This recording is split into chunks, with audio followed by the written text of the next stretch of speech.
Hi, I'm Lee, and this is my submission for assignment 1. To answer the first question, what brought me to this program? I have taken 3 courses in business design so far, and this is the first course that was led by a practitioner, so I'm kind of excited to learn from practical examples and case studies. In my opinion, service plays a crucial role in every part of our lives. Most of our daily transactions, such as purchasing a coffee or dining out, involve service. I remember one story about a unique coffee shop in my home country, Vietnam.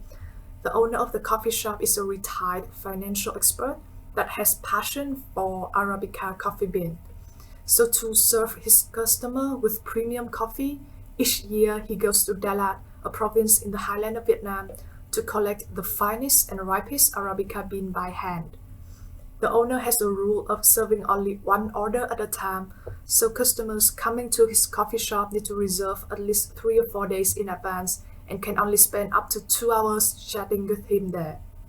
The way he guides his customer to drink coffee is that he does not allow customers to drink water or anything after drinking his coffee, so that customers can fully savor the taste of his coffee.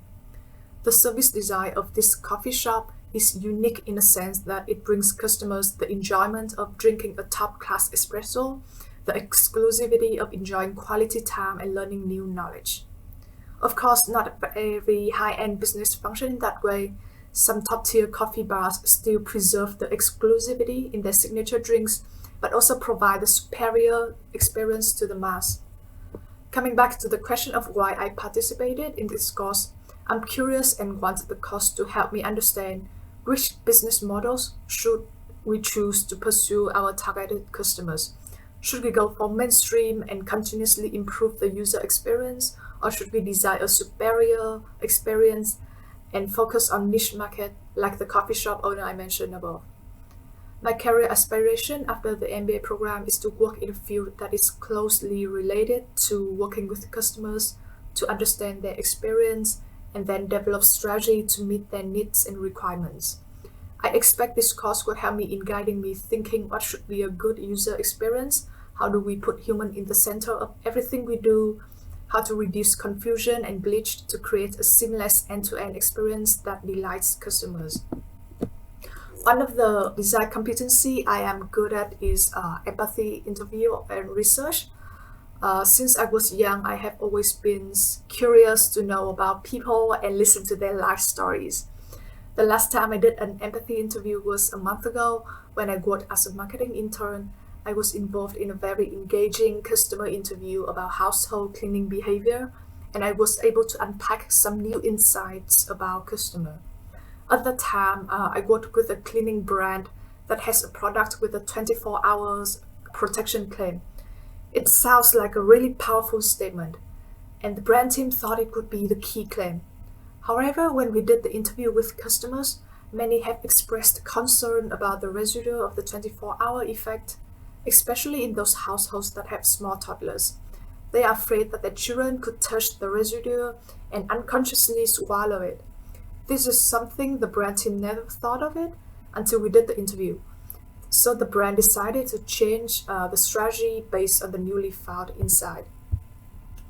If I were to rate my empathy interview skills, I would rate it as 7 out of 10. The 3 missing points would be how to manage myself, how to stay focused and not asking leading questions. Although I constantly remind myself not to lead the interviewees, sometimes the eagerness and enthusiasm when discovering new insights kind of leads me off track. Another area I also need to learn is how to interpret body languages. This is something that I haven't been able to master. And one design competency I want to see myself develop is the storytelling skill. For the same iteration, people with good storytelling skills and people who know how to connect fragmented parts together will leave a better impression because audiences tend not to remember the hard facts but the storyline. I have attended some storytelling workshop, but I am still not able to apply those kind of techniques into real life. The problem is that I don't know where to start to make my presentation more attractive to audiences.